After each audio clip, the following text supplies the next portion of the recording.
Hello बच्चों, नमस्कार। कैसे हैं आप सभी लोग? उम्मीद करता हूँ शानदार, जिंदाबाद, जबरदस्त होंगे और आप सबकी पढ़ाई बहुत बेहतरीन चल रही होगी। मैं कृष्णा सर आप सभी का स्वागत करता हूँ आपके इस अपने प्यारे से प्लेटफॉर्म पे जिसका नाम है unique math with Krishna sir में।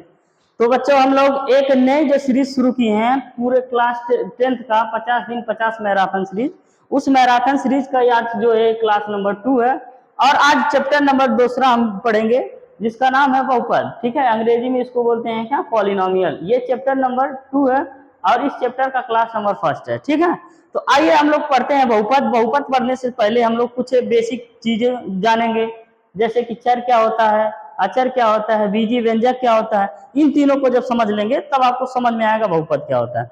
तो आइए समझते हैं बिना किसी देरी किए हुए। अब देखिए चर क्या होता है। चर होता है, एक बार हम तीनों को समझा देते हैं फिर वहां लिख के समझाएंगे।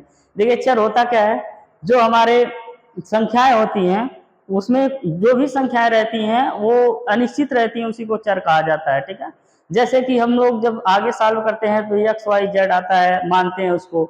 इसी तरीके से ए बी सी डी यानी अल्फाबेटिकल के जितने भी लेटर आते हैं वो सभी क्या कहलाते हैं? चर कहलाते हैं। इनका मान निश्चित नहीं होता है, हमेशा बदलता रहता है। ठीक है, इसी तरीके से अचर क्या होता है? अचर क्या होता है, इसको अंग्रेजी में बोलते हैं कांस्टेंट। ठीक, अंग्रेजी शब्द से ही पता चल रहा है अचर क्या है।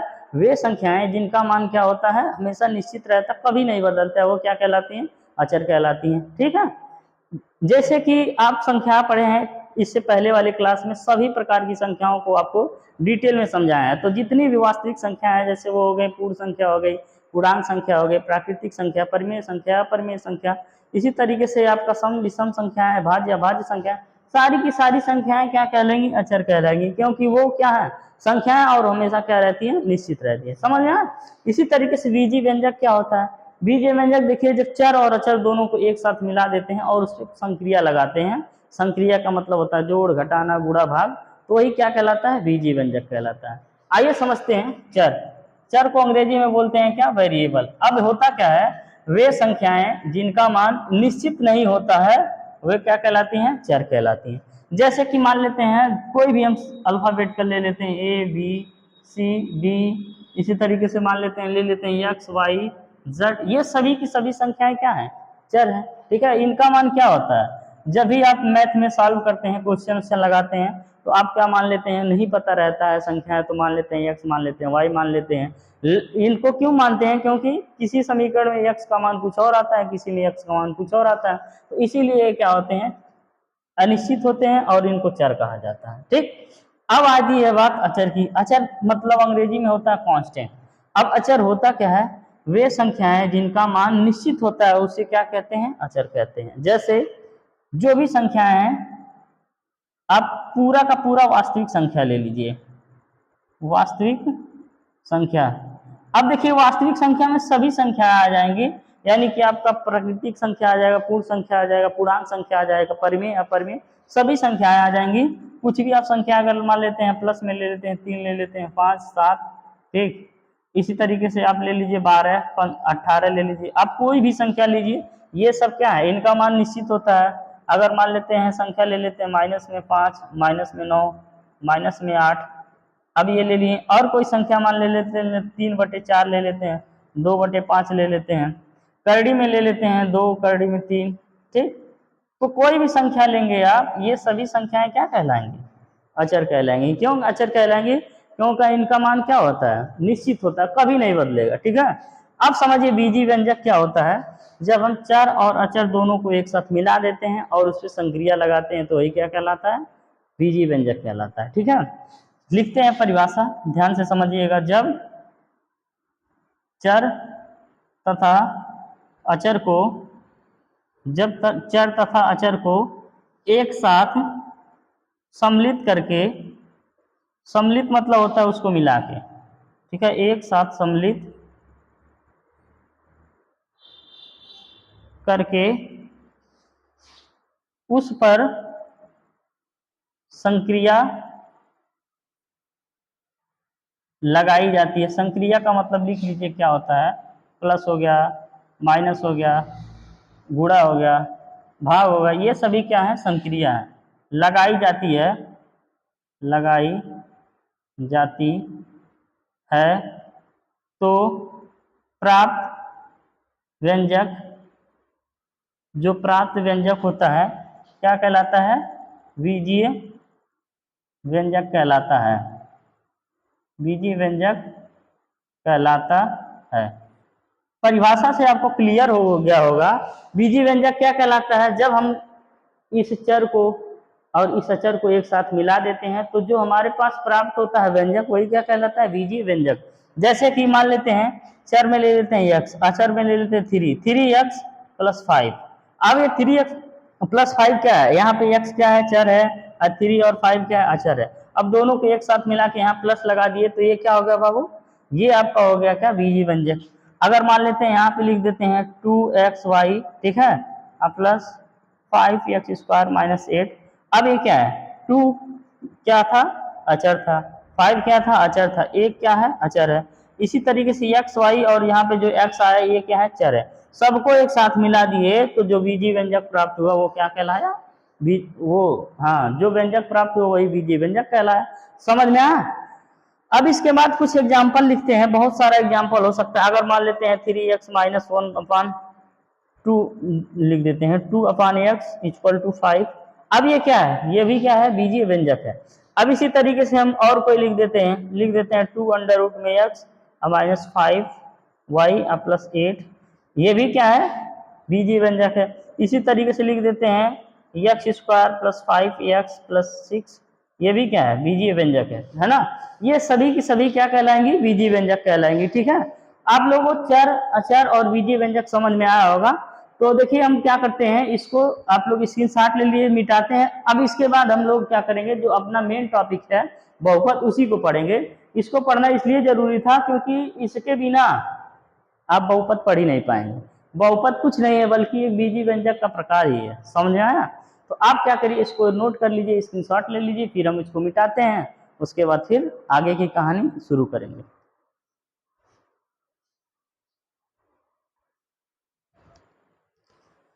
तो आइए दोस्तों हम समझते हैं बहुपद होता क्या है। अभी देखिए आपको बताया है बीजीय व्यंजक, उसको अब मिटा दिए, उसके कुछ एग्जाम्पल अलग अलग टाइप के लिख दिए हैं। अब बहुपद जो है पढ़ने के लिए ये ज्यादा हेल्पफुल करेगा, इसलिए हम उसको लिख दिए। अब देखिए बहुपद होता क्या है। बहुपद भी एक प्रकार का बीजीय व्यंजक है। ठीक है, तो सभी बीजीय व्यंजक बहुपद नहीं कहलाते हैं, है ना। कौन से बीजीय व्यंजक बहुपद कहलाएंगे? जो दो नियम को फॉलो करेंगे वही बीजीय व्यंजक बहुपद कहलाएंगे। दोनों नियम क्या है आइए समझते हैं ना। लिखिए, वे बीजीय व्यंजक, वे बीजीय व्यंजक बहुपद कहलाते हैं।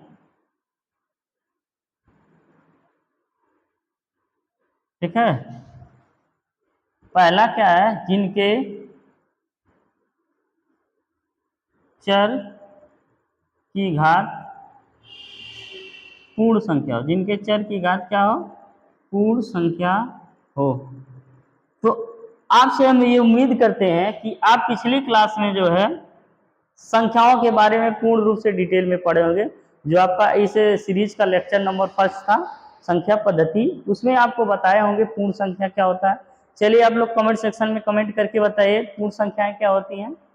तो पूर्ण संख्याएं वो संख्याएं होती हैं जो 0 से शुरू होती हैं, 1 2 3 4 5, ये सभी क्या है? पूर्ण संख्याएं हैं। और कहाँ तक रहती हैं? प्लस में इनफाइनाइट तक। ठीक है, ये सारी की सारी संख्याएं पूर्ण संख्याएं कहलाती है। यानी कि सिर्फ और सिर्फ वही बीजीय व्यंजक बहुपद कहलाएगा जिनके चर का घात क्या होगा? पूर्ण संख्या होगा। दूसरा कंडीशन क्या है? जिनके चर का गुणांक वास्तविक संख्या हो। जिनके चर का गुणांक क्या हो? वास्तविक संख्या हो। अब ये क्या है? वास्तविक संख्या भी आपको पता है। तो वास्तविक संख्या क्या होती है? सभी संख्याएं, जो परिमेय संख्या होती हैं, जो अपरिमेय संख्या होती है, वो सभी संख्याएं क्या कहलाती हैं? वास्तविक संख्याएं कहलाती हैं। ठीक, इसको समझाने की जरूरत नहीं है। अब समझिए, ये गुणांक शब्द आया, जो चर का गुणांक है ये क्या है? चर का घात है ये क्या है? समझते हैं। अब देखिए, जैसे मान लेते हैं यहाँ पे एक छोटा सा एग्जाम्पल लेते हैं। जैसे यहाँ पे लिख दें 3x² - 5x + 6। अब ये आपका यक्स क्या है, चर है। इस यक्स पे जो घात लिखा रहता है वही क्या कहलाता है, चर का घात। तो इसमें यक्स पे कितने घात है, 2, और इसमें यक्स पे कितने घात है, 1 है। इसमें यक्स नहीं है तो यक्स पे कितने घात है, 0। ठीक, जहां पे यक्स रहे और घात ना दिखे तो उससे एक घात छिपा रहता है, तो ये क्या हो जाएगा, यक्स पे 1 घात। और जहां पे 2 घात लिखा है तो वो 2 घात, अगर 3 लिखा रहता तो 3 घात हो जाता। अब यहाँ यक्स नहीं है तो यानी यक्स पे कितना घात है, 0 है। तो जो घात आ रहा है या तो 1 आ रहा है या तो 2 आ रहा है या तो 0 आ रहा है, तो ये घात पूर्ण संख्या हुआ कि नहीं हुआ, पहला कंडीशन फॉलो किया। अब जो दूसरा है उसको समझते हैं। दूसरा कह रहा है जो चर के गुणांक को कैसे होने चाहिए, वास्तविक संख्या। अब गुणांक क्या होता है, प्लस माइनस के साथ नहीं, गुणे के साथ, जो जो चर है उसमें गुणे के साथ जो संख्या जुड़ी रहती है वही गुणांक कहलाता है। गुणांक ऑटोमेटिक समझ में आ रहा है, गुणा मतलब गुणांक। जैसे देखो यहाँ पे यक्स है, यक्स का गुणांक ये 3 कहलाएगा, यक्स स्क्वायर का। यहाँ पे यक्स का गुणांक 5 कहलाएगा, यहाँ पे यक्स सही है नहीं है तो ये किसी का गुणांक नहीं है। ठीक है, तो अब ये क्या है, दोनों कंडीशन ये फॉलो किया, इसलिए ये क्या है, पूर्ण रूप से बहुपद है। समझ में आया। लेकिन बीजीय व्यंजक ये सभी हैं। अब हम आइए छाड़ते हैं इसमें, इस बीजीय व्यंजक में से कौन कौन से बहुपद होंगे। जैसे देखिए यहाँ पे x पे घात 1 है, इसका गुणांक वास्तविक संख्या है और घात पूर्ण संख्या है। तो आप जो है बताइए ये क्या होगा, ये एक क्या होगा, बहुपद होगा। इसी तरीके से यहाँ पे जो चर पे घात 2 है, यहाँ पे चर पे घात 1 है, यहाँ पे चर पे घात 0 है, और इसका चर का गुणांक 3 है और इसका चर का गुणांक 8 नहीं है, माइनस है तो इसको -8 बोलेंगे। ठीक, इसका गुणांक -8 है। अब यहाँ पे नहीं है गुणांक किसी का, तो ये क्या है, घात भी पूर्ण संख्या मिल गया और गुणांक भी क्या मिल गया, वास्तविक मिल गया। इसलिए ये भी क्या है, आपका बहुपद है। अब आगे समझते हैं, ये जो है यक्स स्क्वायर पे 2 घात है। अब देखिए यक्स स्क्वायर नीचे जो है यहाँ पे 2 घात है, लेकिन जब ये ऊपर जाएगा इस तरीके से तो यक्स स्क्वायर -9, यहाँ पे लिख देते हैं यक्स स्क्वायर -9, यक्स पे -2 घात हो जाए, ऊपर जाएगा तो क्या हो जाएगा, -2 घात। ये छोटा सा एक रूल होता है, आप समझ लीजिए। अगर मान लेते हैं कोई संख्या रहती है ए पे पावर n है, तो ऊपर जब जाता है तो ए पे पावर -n हो जाता है। कक्षा 9th में आपको पढ़ाया गया होगा फर्स्ट चैप्टर में। ठीक, अब समझिए, तो जब ये ऊपर गया -2 हो गया, तो आप ध्यान से बताइए जो यक्स है इस पे -2 घात आ रहा है, तो ये पूर्ण संख्या है नहीं। तो जब नहीं है तो ये आपका क्या हो गया, बहुपद नहीं है। लेकिन बीजीय व्यंजक है, बहुपद नहीं है। इसी तरीके से आप देखिए x पे 4 घात है और यहाँ पे x पे 1 भी घात नहीं है, और इसका x का गुणांक 16 है, तो दोनों क्या है, घात जो है पूर्ण संख्या आ रहा है और गुणांक भी क्या आ रहा है, वास्तविक संख्या आ रहा है। अतः ये भी क्या है, आपके बहुपद है। समझ में आया। अब देखिए इसको जब फैक्टर करेंगे तो 3 तरीका कितना हो जाएगा, 9x स्क्वायर, ये 2 दूना कितना हो जाएगा, 4x, इसको 4y है, 4y स्क्वायर। अब यहाँ से हो जाएगा 2xy होता है माइनस का, 2 दूना 4 तिया 12xy। अब जब इसको इस तरीके से लिख दिए, जो x पे घात आया 2 आया, गुणांक 9 आया, इस पे घात 2 आया, इस पे 1 घात है, इस पे 1 घात है, यानी कि जो हमारा चर का घात मिला वो पूर्ण संख्या मिला और जो गुणांक मिला वो क्या मिला, वास्तविक संख्या मिला। तो इस वजह से ये भी आपके क्या है, ये भी आपके बहुपद हैं। आई बात समझ में। अब देखिए यहाँ पे क्या है, यहाँ पे भी इस पे x पे 3 घात है, 2 घात है, इस पे 1 घात है, तो घात पूर्ण संख्या मिल गया और गुणांक सभी के सभी आपके क्या दिख रहे हैं, वास्तविक संख्या दिख रहे हैं। तो ये आपका क्या हो गया, ये भी आपका बहुपद हो गया। अब यहाँ पे समझिए यक्स पे घात कितना है, करड़ी कभी भी लगा रहे, अगर मान लेते हैं यहाँ पे करड़ी में यक्स है तो इसका मतलब होता है यक्स पे 1/2 घात है ना, करड़ी लगा है उसका मतलब क्या होता है, यक्स पे 1/2 घात। तो यहाँ पे घात कितना है यक्स पे 1/2 घात है, तो 1/2 पूर्ण संख्या होता है बाबू, 1/2 तो पूर्ण संख्या नहीं होता है, 1/2 परिमेय संख्या होता है। तो इस वजह से ये आपका बहुपद नहीं है। समझ में आया। तो हम आपसे एक क्वेश्चन देते हैं, देखें आप बता पाएंगे कि नहीं। अगर मान लेते हैं यहाँ पे लिखे हैं 3√3 x स्क्वायर प्लस 5x हाँ -6। अब बताइए ये आपका है कि नहीं, क्या बहुपद है कि नहीं। देखिए x स्क्वायर घात 2 है, इस पे घात 1 है, इस पे घात 0 है, समझ आए। और इसका जो गुणांक है करड़ी में 3 है और एक 3 है, यानी गुणांक अब दोनों है, x स्क्वायर के गुणांक दोनों है, 3 करड़ी में 3, दोनों मिला के इसके गुणांक कहलाएंगे। समझ में आया। तो अब आप बताइए ये एक बहुपद है कि नहीं, ये एक बहुपद है। यहाँ करड़ी लगा है उससे कोई फर्क नहीं पड़ेगा, क्योंकि करड़ी भी एक वास्तविक संख्या होती है। समझ में आया? लेकिन इस यक्ष को देखना है, इस यक्ष पे दो घात है, दो घात है तो ये पूर्ण संख्या है, इस वजह से ये क्या है, बहुपद है। लेकिन अगर ऐसे लिखा रहता, इस पे करड़ी लगा रहता, तो ये क्या हो जाता, इसका जो घात हो जाता वो पूर्ण संख्या नहीं होता, तो बहुपद नहीं होता, जिस तरीके से यहाँ पे है। समझ में आया? ये आपका बहुपद का परिभाषा हो गया। ठीक है, अब इसके बाद हम लोग पढ़ेंगे बहुपद का प्रकार क्या होता है, घातों के आधार पे कितने प्रकार के बहुपद होते हैं और पदों के आधार पे कितने प्रकार के बहुपद होते हैं, इसको हम लोग पढ़ेंगे। तो आप लोग जो है इसको आप नोट कर लीजिए या तो स्क्रीनशॉट ले लीजिए, और आगे की कहानी अभी बताएंगे, इसको आप लोग कर लीजिए। तब तक हम इसे मिटा देते हैं।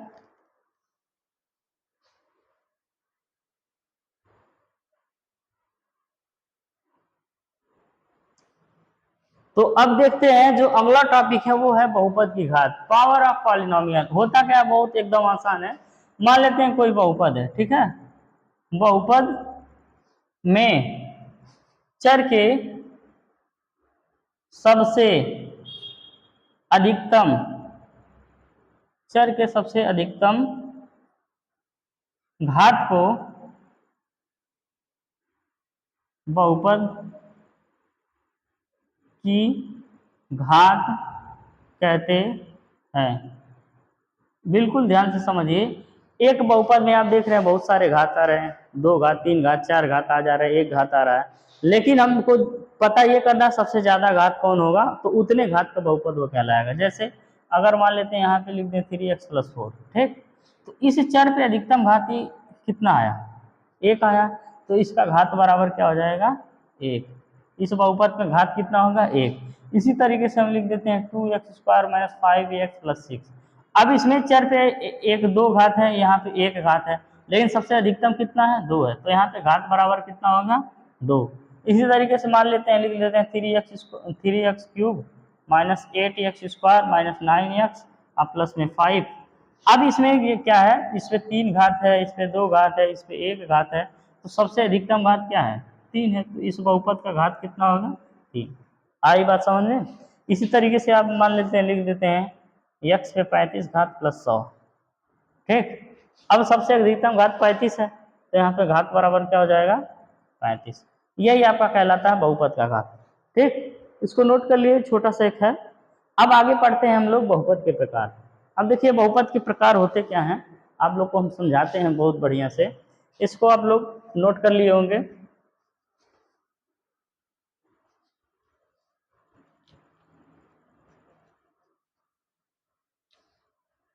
देखिए समझिए, अब अगला जो टॉपिक है वो है बहुपद के प्रकार। बहुपद के प्रकार, टाइप्स ऑफ पॉलिनोमियल, ठीक। अब समझिए, ये जो होता है 2 प्रकार से बांटा गया है, बहुपद के प्रकार जो है 2 प्रकार से बांटा गया है। एक है घातों के आधार पर, घातों के आधार पर। अब जो दूसरा है पदों के आधार पर। दूसरा क्या है, पदों के आधार पर। अब घात तो आपको समझ में आया, पद क्या कहलाता है, अब इसको आपको पहले समझा देते हैं। जैसे मान लेते हैं 3x² - 5x प्लस में 8, ठीक। अब अगर इस पूछा जाए कि इस बहुपद पे अधिकतम कितना घात है, अधिकतम 2 घात है, यहाँ 1 घात है, तो इस बहुपद का घात क्या हो जाएगा, 2 हो जाएगा। लेकिन पद क्या होता है, अंग्रेजी में टर्म बोलते हैं। अब देखिए ये होता है कि अगर मान लेते हैं ये आपका बहुपद है, इस बहुपद में गुणा नहीं, प्लस और माइनस के साथ जितने पद जुड़े रहते हैं, जितनी भी संख्याएं जुड़ी रहती हैं, वही क्या कहलाते हैं, पद कहलाते हैं। जैसे देखिए ये सब एक साथ है, प्लस माइनस इसमें नहीं ना, एक ये है, अब इसके बाद एक ये है, तो यहाँ पे क्या है, प्लस माइनस के साथ 300 जुड़े हुए हैं, तो यही तीनों क्या कहलाते हैं, पद कहलाते हैं। तो यानी इसमें कितने पद हैं, 1 पद, 2 पद, 3 पद। अगर कहा जाए पदों कितने पद हैं, तो 3 पद। अगर घात कहा जाए कितने घात की है, 2 घात की। तो इसी तरीके से हम लोग पढ़ेंगे घातों के आधार पे और पदों के आधार पे बहुपद के प्रकार। तो घातों के आधार पे 3 तरीके का पढ़ेंगे। एक है एक घातीय बहुपद, एक घातीय बहुपद, एक घातीय बहुपद। अब देखिए एक घातीय बहुपद का एक अलग नाम होता है एक चर वाला बहुपद, नहीं रैखिक बहुपद बोलिए, एक चर नहीं, रैखिक बहुपद। एक घातीय बहुपद को एक अलग से नाम दे दिया जाता है रैखिक बहुपद। अब होता क्या है, इसमें एक घातीय बहुपद जो भी चर आएगा, चर पर अधिकतम घात क्या होगा, चर पर अधिकतम घात क्या हो, एक हो। चर पर अधिकतम घात एक हो, कितना हो, एक हो, वही क्या कहलाता है बच्चों, एक घातीय बहुपद कहलाता है। जैसे आप लोग एग्जांपल बताइए, जैसे मान लेते हैं यहाँ पे लिखा है 3x+5। अब देखिए अगर पूछा जाए कितने पद हैं, दो पद है, एक पद 3x है, एक पद 5 है, लेकिन घात कितने हैं, एक घात है, अधिकतम घात कितना है, एक घात है, तो ये आपका एक घातीय बहुपद हो जाएगा, ठीक है। इसी तरीके से 2xy माइनस 3x+5, अब ये क्या है, अधिकतम घात कितना है, एक है, तो एक घातीय बहुपद हो गया। अब यहाँ से लिख देते हैं 3√3x, अब ये क्या है, ये भी एक घातीय बहुपद है। इन सब पे कितने घात हैं, एक घात है। इस तरीके से और भी कुछ लिख सकते हैं आप, 3x+5y माइनस 7z, ये भी क्या है, एक घातीय बहुपद है। अब जो दूसरा आता है वो होता है द्विघातीय बहुपद। क्या आता है, द्विघातीय बहुपद, द्विघातीय बहुपद।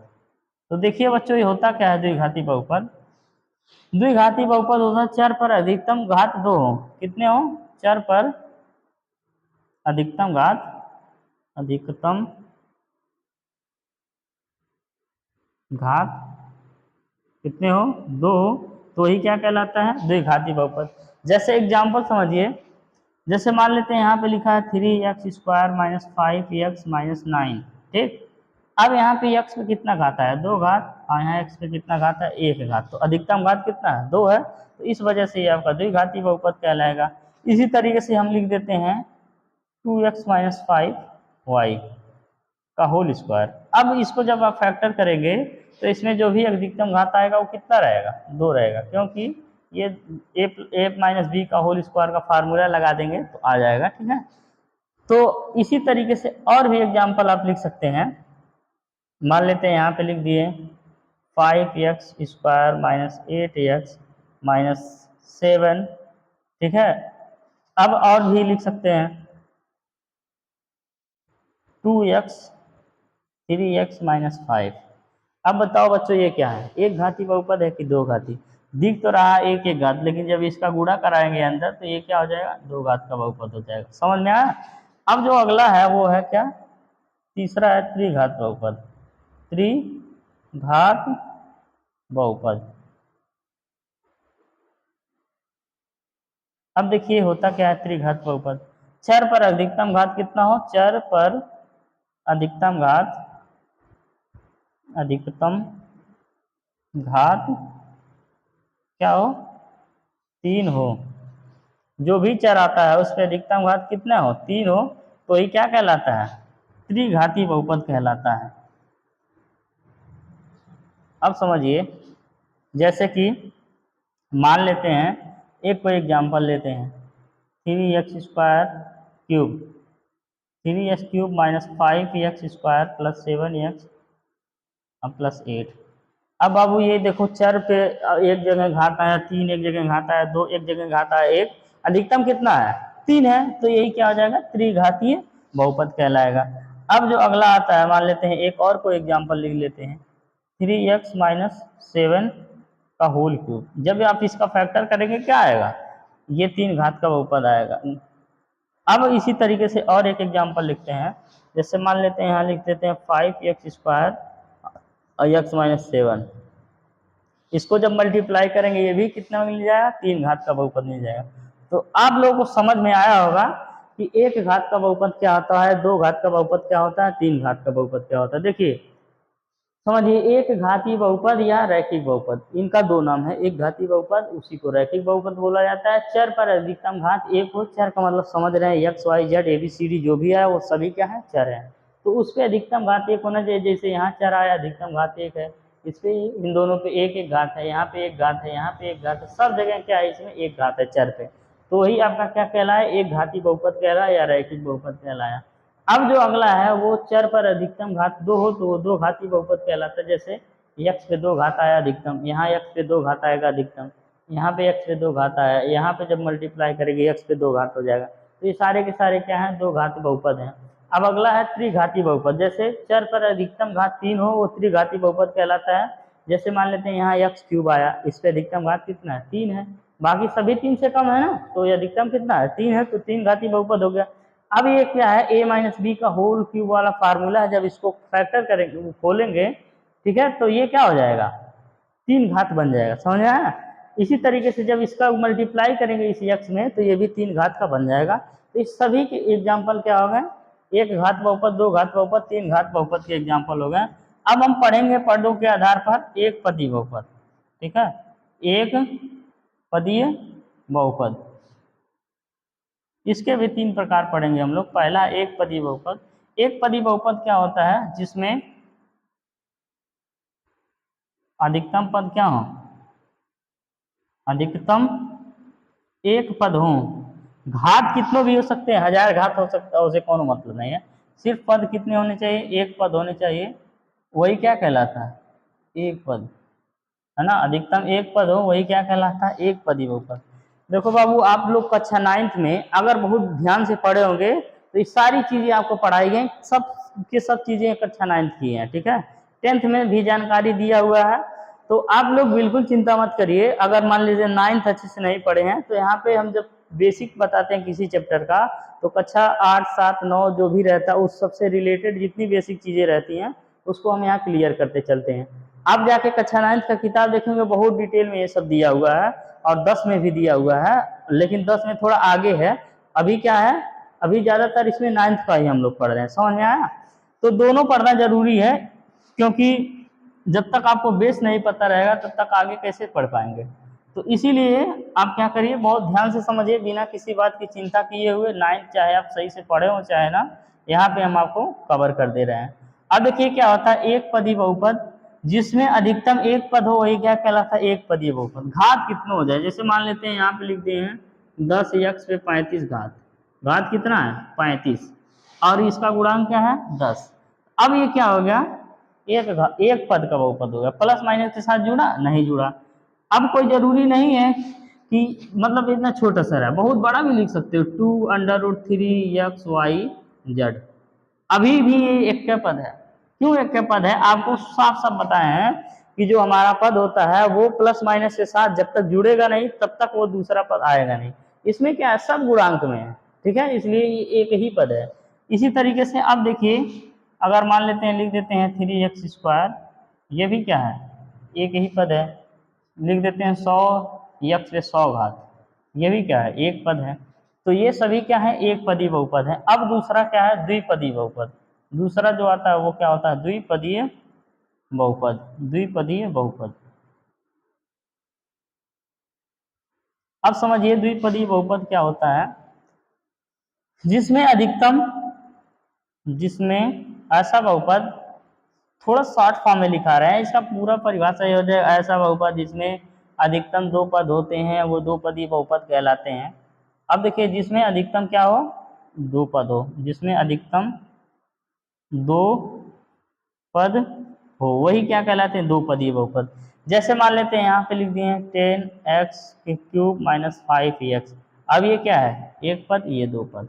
इसी तरीके से 3x² - 9x, ठीक है, -9 लिख देते हैं, ये क्या है, ये भी एक पद है। इसी तरीके से आपको लिख दिया जाए कुछ और। अच्छा आप बताओ, यहाँ पे हम लिख देते हैं 3x और 2x - 5, ये कितना पद है, इसको आप लोग कमेंट करके बताओ कि कितने पद का बहुपद है। अब एक अगला एग्जाम्पल हम लिख देते हैं 5x² - 25, ये कितने पद का बहुपद है, ये भी एक पद का बहुपद है, ठीक है, एक पद का कह रहे हैं, दो पद का। फिर अगला जो होता है, इसको हटाओ, तीसरा लिखते हैं त्रिपदी बहुपद, त्रिपदीय बहुपद। तो त्रिपदी बहुपद क्या होता है, जिसमें क्या हो, अधिकतम 3 पद हो, जिसमें क्या हो, अधिकतम, जिसमें अधिकतम, ऐसा बहुपद जिसमें अधिकतम 3 पद हो, 3 पदी बहुपद कहलाता है, जिसमें अधिकतम तीन पद हो, वही क्या कहलाता है, तीन पदी बहुपद। जैसे मान लेते हैं 2x² माइनस 5x माइनस 7, एक पद, दो पद, तीन पद। इसी तरीके से 5x³ माइनस 8x² प्लस 4, एक पद, दो पद, तीन पद। ये क्या है, घात देखा जाए तो तीन घात का बहुपद है। अब पद देखा जाए तो पद भी तीन पद का है। यहाँ घात देखा जाए तो दो घात का बहुपद है, लेकिन पद देखा जाए तो तीन पद का बहुपद है। तो आई होप आप लोगों को ये सारी चीजें समझ में आई होंगी कि घातों के आधार पे एक घात, दो घात, तीन घात का, पदों के आधार पे एक पद, दो पद, तीन पद का बहुपद। ठीक है, ये सारे के सारे बहुपद के प्रकार हैं। तो बस इतना ही पढ़ना रहता है बहुपद के प्रकार में। अब बनाने को तो बना सकते हैं चार पदी बहुपद, चार घाती बहुपद, पांच पदी बहुपद, पांच घाती बहुपद। जैसा घात रहेगा उसी तरीके से हम बोल लेंगे, उसका नाम ले लेंगे। ठीक है, तो आप लोग इसको स्क्रीनशॉट ले लीजिए, फिर हम इसको मिटा के उसके बाद जो अगला टॉपिक है उसको पढ़ेंगे। ठीक, आप तुरंत स्क्रीनशॉट लीजिए।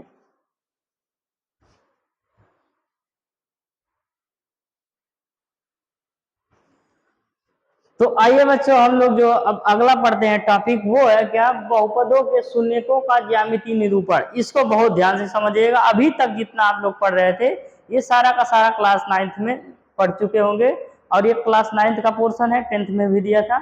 लेकिन अब जो आगे पढ़ेंगे वो सिर्फ 10th में दिया है, ये 9th में नहीं है। ठीक है, और यहाँ से एक नंबर का क्वेश्चन हर साल जरूर बनता है इस प्रश्नावली से, प्रश्नावली 2.1।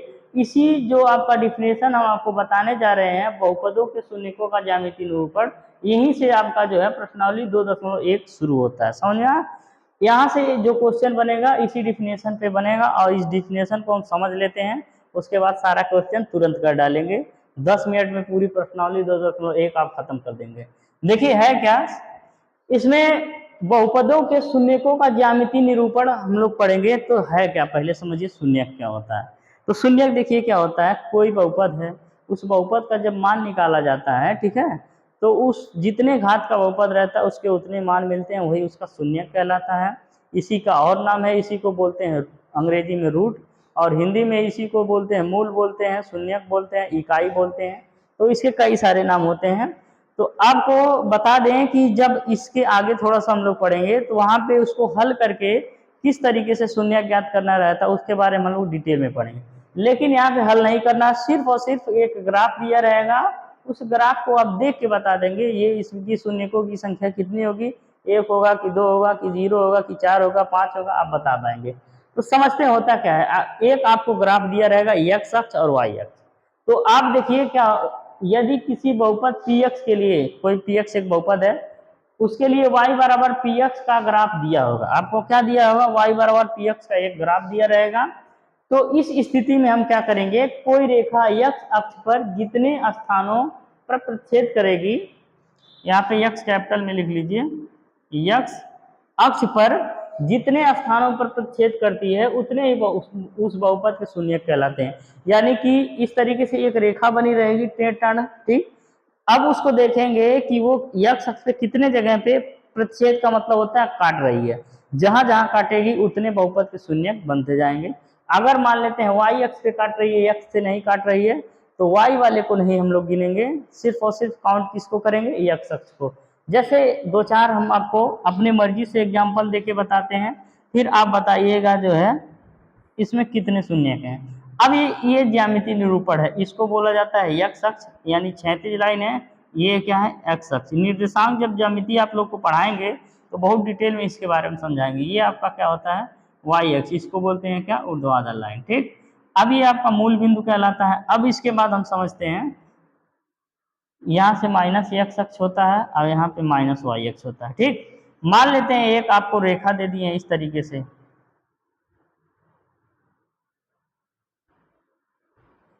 अब इस रेखा में हम चेक करेंगे एक्स अक्ष पे कितनी जगह कटा है।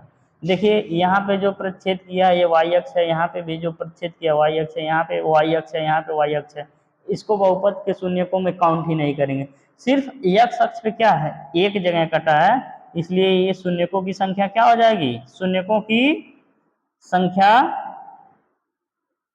क्या हो जाएगी, एक। यानी शून्यकों की संख्या कितनी मिल गई, एक। इसी तरीके से एक ग्राफ देते हैं आपको, ये आपका x अक्ष है और ये आपका क्या है, y अक्ष है, ठीक। इधर माइनस वाई एक्स होता है, इधर माइनस में एक्स अक्ष होता है। ठीक, अब एक क्या करते हैं, ऐसे एक लाइन बना देते हैं, ये आपका एक रेखा है। अब आप ध्यान से बताइए जो है ये एक्स अक्ष को कितने जगह पे प्रतिच्छेद कर रही है, एक को जगह पे नहीं, सिर्फ वाई को एक जगह पे प्रतिच्छेद कर रही है, तो वाई वाला हमको काउंट नहीं करना है। एक्स अक्ष पे एक भी जगह नहीं प्रतिच्छेद कर रही है, इसलिए इसके शून्यकों की संख्या क्या हो जाएगी बच्चों, शून्यकों की संख्या क्या हो जाएगी, 0 हो जाएगी। क्यों, क्योंकि एक भी जगह नहीं प्रतिच्छेद किया। अब ऐसे एक और एग्जांपल ले लेते हैं, ये आपका क्या है, ये आपका एक्स अक्ष है, ये आपका क्या है, वाई अक्ष है। ठीक, अब देखिए जितने टाइप के आपके क्वेश्चन बनते हैं उतने सभी टाइप के हम आपको करा दे रहे हैं एग्जाम्पल, आप खुद से कर लेंगे ये प्रश्नावली 2.1।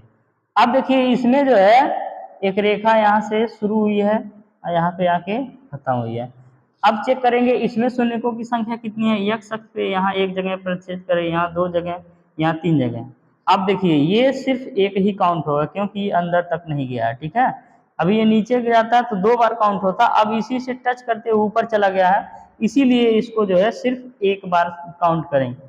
तो 1 2 3 4, अब इसमें जो है 4 जगह पे एक्स अक्ष पे 4 जगह पे प्रतिच्छेद किया, तो शून्यकों की संख्या कितनी हो जाएगी, शून्यकों की संख्या कितनी हो जाएगी, 4। आई बात समझ में, तो आप लोग इसको नोट कर लीजिए।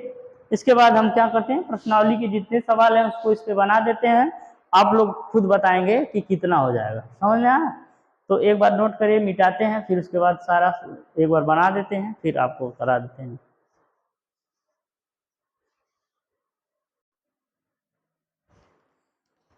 तो आइए बच्चों, जो अभी हम आपको समझाए हैं उसी से रिलेटेड जो प्रश्नावली 2.1 है, इसमें प्रश्न एक ही दिया है और इस एक प्रश्न में टोटल 6 क्वेश्चन दिए हुए हैं। 6 क्वेश्चन को हम सॉल्व कर लेते हैं, जो आपको बताए हैं उसी आधार पे आपको बताना है। ये तो शायद हम एग्जाम्पल में दे भी दिए थे। अब इसमें देखिए एक्स अक्ष पे एक भी जगह प्रतिच्छेद नहीं कर रहा, वाई पे एक जगह प्रतिच्छेद कर रहा है, वाई वाले को काउंट नहीं करते हैं, इसलिए इसमें शून्यकों की संख्या क्या हो जाएगी, शून्यकों की संख्या जो पहला सवाल है, ठीक, उसमें शून्यकों की संख्या कितनी हो जाएगी, 0 हो जाएगी। क्यों 0 हो जाएगी, क्योंकि एक्स अक्ष से एक भी जगह प्रतिच्छेद नहीं कर रहा। अब देखिए इसमें ये वाई अक्ष है, यहाँ पे ये एक्स अक्ष है, ठीक है, तो एक्स अक्ष पे सिर्फ एक जगह प्रतिच्छेद कर रही है, इसलिए यहाँ पे क्या हो जाएगी, शून्यकों की संख्या। अरे बाबू, अगर प्रतिच्छेद के मतलब नहीं समझ में आता है तो आप सीधे सीधे समझो कि एक्स अक्ष को कितने जगह पे काट रही है, तो यहाँ पे एक्स अक्ष को क्या है, एक जगह पे काट रही है ये रेखा। ठीक है, तो शून्यकों की संख्या कितनी हो जाएगी, शून्यकों की संख्या 1 हो जाएगी। आप ध्यान से समझिए, ये जो रेखा जा रही है ये एक्स अक्ष को कितने जगह पे, एक यहाँ काटी, एक यहाँ पे, एक यहाँ पे, तो टोटल कितने जगह पे काट रही है, 3 जगहों पे, इसलिए ये शून्यकों की संख्या क्या हो जाएगी, शून्यकों की संख्या जो आपकी हो जाएगी वो कितनी होगी, 3 होगी। ध्यान से समझिएगा, आया समझ में ना। अब समझिए ये क्या है, यहाँ पे इस तरीके से काटा, एक जगह यहाँ पे काटा, तो टोटल कितने जगहों पे काटा, एक्स अक्ष के 2 जगहों पे, तो यहाँ से शून्यकों की संख्या क्या हो जाएगी, 2 हो जाएगी बच्चा, शून्यकों की संख्या क्या हो जाएगी, 2। समझ में आया। अब देखिए अगला जो है, यहाँ ये इस एक्स अक्ष पे यहाँ काट रही है 2, ये 3 हुआ, ये कितना हुआ, 4, टोटल एक्स अक्ष पे 4 जगह पे काट रही है, तो यहाँ पे शून्यकों की संख्या कितनी हो जाएगी, शून्यकों की संख्या कितनी हो जाएगी, 4। ठीक, अब ये जो है यहाँ पे, अच्छा छोड़िए इसको, आप लोग जो है लगा के बताइएगा, ऐसा एक एग्जाम्पल कराए हैं। ठीक है, ये पूरा इधर नहीं गया है, सिर्फ ऊपर से टच करते हुए चला गया है। इसको आप क्या करिए, कमेंट सेक्शन में कमेंट करके बताइए इसमें शून्यकों की संख्या कितनी आई। आई बात समझ में। ये आपका प्रश्नावली 2.1 कंप्लीट हो गया, बस इतने सवाल था। और आपको बता दें हर साल किसी न किसी शिफ्ट में ये जो क्वेश्चन होता है 1 नंबर का क्वेश्चन बन जाता है, सिर्फ और सिर्फ 1 नंबर का, बहुविकल्पी में ज़्यादा नहीं बनते। ठीक है, छोटा सा है, आसान है, 1 नंबर मिल जाता है, कम है बहुत है। ठीक है, आप लोग इसको नोट कर लीजिए, स्क्रीनशॉट ले लीजिए, फिर हम उसको मिटा देते हैं, फिर अगला टॉपिक पढ़ेंगे।